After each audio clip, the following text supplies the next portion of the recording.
ఘోర ప్రమాదం జరిగింది. కావేరీ ట్రావెల్స్ ప్రైవేట్ బస్సు ఇందులో ఈ దుర్ఘటనలో దురదృష్టం సంఘటన మొత్తంగా 20 మంది చనిపోవడం జరిగింది. అదృష్టవశాత్తు ఇందులో 27 మంది ప్రాణాలతో బయటపడ్డారు. స్పష్టంగా ఇందులో బస్సు డ్రైవర్ది తప్పు స్పష్టంగా కనపడతా ఉంది. అంటే మోటార్ సైకిల్ ముందర పోతా ఉన్నది, ఆ వెనుక ఆర్టీసీ బస్సు వస్తూ ఉంది. ఆ బస్సు డ్రైవరు ఆ టూ వీలర్ను యాక్సిడెంట్ చేసిన సందర్భంలో ఎప్పుడైతే ఆ టూ వీలర్ క్రష్ అయ్యి బస్ కిందకి వచ్చింది. ఇక్కడ జరిగిన సంఘటన చూసిన తర్వాత ఇక్కడ వాస్తవంగా జరిగినటువంటి చెప్పిన వాళ్ళ ప్రకారం చూస్తే ఆ డ్రైవరు కనీసం ఎప్పుడైతే స్కూటర్కు యాక్సిడెంట్ చేసిండో ఆ స్కూటర్ బస్సు కిందకి వెళ్ళిందో వెంటనే బ్రేక్ వేసి బస్సును ఆపి ఉంటే ఇంత ఘోర ప్రమాదం జరిగేది కాదు. 100-200 మీటర్లు అట్లే బస్సును లాక్కెళ్ళాడు, లాక్కెళ్ళింది ఆ స్కూటర్. సో దాని మూలంగా బస్సుకున్నటువంటి డీజిల్ ట్యాంకు బర్స్ట్ అయ్యి బ్రేక్ అయ్యి ఆ ఇగ్నిషన్ వల్ల మంటలు చెలరేగినాయి. ఆ మంటలు చెలరేగడంతో అది ముందల కూర్చున్నటువంటి వాళ్ళకు అవకాశం వాళ్ళు బయటికి రాలేకపోయారు. వెనక ఉన్న వాళ్ళు ఎవరో మహానుభావుడు ఆ అద్దాలు వెనక బ్యాక్ సైడ్ పగలగొట్టిన కారణంగా దానిలో నుంచి ఈ మిగిలినటువంటి 27 మంది బయట పడగలిగినారు. ఇది 100% ఆ యొక్క ట్రావెల్స్ బస్సు డ్రైవర్ యొక్క నిర్వాహకం వల్ల ఘోర తప్పిదం కారణంగా ఇంతమంది ప్రాణాలు బలి తీసుకోవడం జరిగింది. చాలా దురదృష్టమైన సంఘటన. ఎందుకంటే మనిషి ప్రాణం పోతే రాదు, మనిషి ప్రాణాలకు విలువ కట్టలేము.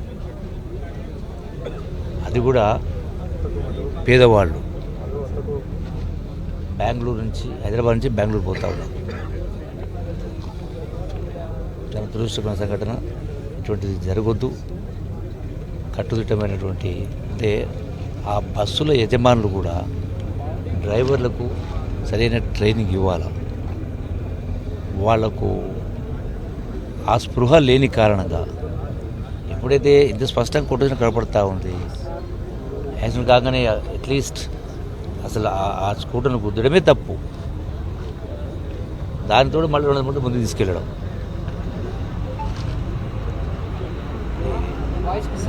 భరించరా అనేటువంటి సంఘటన ఇది సరే.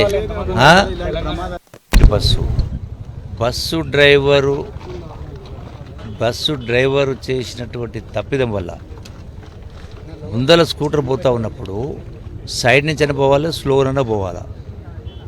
అదే స్పీడ్తో కంటిన్యూ కారణంగా స్కూటర్ గుద్దేయడం జరిగింది. అంటే కేవలం డ్రైవర్ తప్పిదం. ఇది రూల్స్ వల్ల కాదు, ఇంకోటి వల్ల కాదు, డ్రైవర్ తప్పిదం జరిగింది. అంటే డ్రైవర్ ఆ బస్సు ఓనర్ సంబంధించిన వాళ్ళు బాధ్యత వహించాలి. ఇటువంటివి పునరావృతంగా చూసుకోవాలి. వాళ్ళకు అవసరమైనటువంటి ట్రైనింగ్లు ఇచ్చే కార్యక్రమం చేయాలి. సో ప్రభుత్వ పరంగా ఎన్ని చర్యలు తీసుకోవాలని చేస్తూ ఉన్నారు. ఇప్పుడు చనిపోయిన వాళ్ళ ప్రాణాలు మనం తీసుకురాలేము. రాష్ట్ర ప్రభుత్వము గౌరవ ముఖ్యమంత్రి రేవంత్ రెడ్డి గారు ఈ చనిపోయిన కుటుంబాలకు 5 లక్షల రూపాయలు, చనిపోయిన వాళ్లకు 2 లక్షల రూపాయలు, ఎవరికైతే గాయాలైనాయో హాస్పిటల్ ఉన్నారో ఆ గాయాలైన వాళ్లకు 2 లక్షల రూపాయల చొప్పున రిలీఫ్ అనేది కొంత ఇవ్వడం జరిగింది. కానీ దీంతో మనం ప్రాణాలు తేలేము. సో ప్రభుత్వ పరంగా ఒక చిరు ప్రయత్నం, ఆదుకునే ప్రయత్నం చేయడం జరిగింది. ఇటువంటి దుర్ఘటన జరగకూడదు.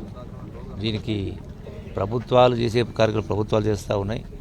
ఈ ప్రైవేటు బస్సులు కూడా గతంలో కూడా ఇదే నేషనల్ హైవే పైన నాకు జ్ఞాపకం ఉంది, నియర్ కొత్తకోట దగ్గర పాలెం దగ్గర రోడ్డు కర్వేచర్ ఉంది. ఆ బస్సు పోయి ఆ కల్వర్ట్ను గుద్దింది, కర్వేచర్. దాంతో డైరెక్ట్గా కింద ఉన్న ట్యాంకే దాన్ని గుద్దుకోవడం వల్ల ట్యాంక్ బ్రేక్ అయి పగిలిపోయి ఆ మంటలు వచ్చేసి అప్పుడు ఒక 50 మంది పైన చనిపోయినట్టుగా 45 మంది దాకా చనిపోవడం జరిగింది. అంటే నిర్లక్ష్యం, ఇది డ్రైవర్ల నిర్లక్ష్యం కారణంగానే ఇటువంటి ప్రమాదాలు జరుగుతూ ఉన్నాయి. సో వీటిపైన ఇటువంటి జరిగిన వాటి మీద ప్రైవేటు వాహనదారుల పైన, బస్సులు, ట్రావెల్స్ పైన కూడా కఠినమైన చర్యలు తీసుకోవడం, నిబంధనలు కూడా పెంచే కార్యక్రమం చేసే కార్యక్రమం చేయడం జరుగుతుంది. ప్రభుత్వ పరంగా అమలుజరుగుతుంది. తెలంగాణకు సంబంధించి 6 మంది చనిపోవడం జరిగింది. 10 మంది బ్రతికి బయటపడ్డారు. దానిలో కొందరు హాస్పిటల్లో ఉన్నారు, కాకపోతే ప్రాణాపాయం లేదు. సో వాళ్ళను పరామర్శించే కార్యక్రమం, అక్కడ వెళ్ళే కార్యక్రమం. నేషనల్ లెవెల్లో రిజిస్ట్రేషన్స్, బస్ డిజైన్స్ ఇదంతా జరుగుతుంది. పర్మిట్ అంతా నేషనల్ లెవెల్లో ఇస్తున్నారు. స్టేట్స్లో ప్రమాదాలు జరుగుతున్నాయి. ప్రమాదాలు జరగకుండా స్టేట్ గవర్నమెంట్స్ ఎట్లా ఏం చేయాలనుకుంటున్నారు? సో మీకు జరిగిన సంఘటన బట్టి మీకు అర్థమవుతా ఉంది. ఇది రూల్స్ తప్పిదం కాదు, ఇక్కడ రూల్స్ తప్పిదం కాదు. సేమ్ టైం పోతున్నారు. స్పీడు అంటే డ్రైవర్ల యొక్క నిర్లక్ష్యం అన్నప్పుడు, డ్రైవర్లను సెలెక్ట్ చేసుకున్నప్పుడు ఆ యొక్క యజమానులు ఆ జాగ్రత్తలు తీసుకోవాలి. ఇటువంటి జరిగినప్పుడు వాళ్ళపైన భారం కూడా మోపాలి. ఖచ్చితంగా జరిగినప్పుడు ఏ ప్రభుత్వాలకు సంబంధించినటువంటి పరిధిలో వస్తాయో వాళ్ళపైన భారం కూడా మోపాలి. ఇటువంటి జరగకుండా భయం కూడా ఉండాలి.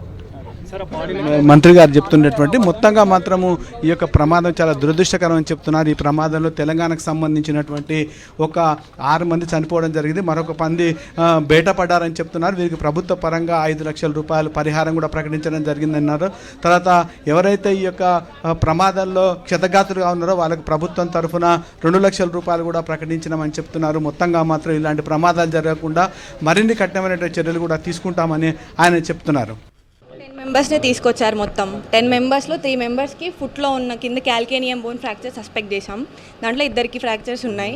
ఇంకో పేషెంట్ ఎక్స్రేస్కి వెళ్ళారు. మిగతా పోర్షన్స్ అందరికీ ఏమి ఎముకలకి ఇబ్బంది అయితే లేదు. విండోలో నుంచి బయటికి జంప్ చేశారు కదా, అందుకని ఫుట్ దగ్గర మాత్రం బోన్ ఇంజురీ ఉంది, అది హీల్ అవుతుంది. హారిక అనే ఒక పేషెంట్కి హెడ్ ఇంజురీ ఉంది. చిన్నపిల్లలు 2 వచ్చారు.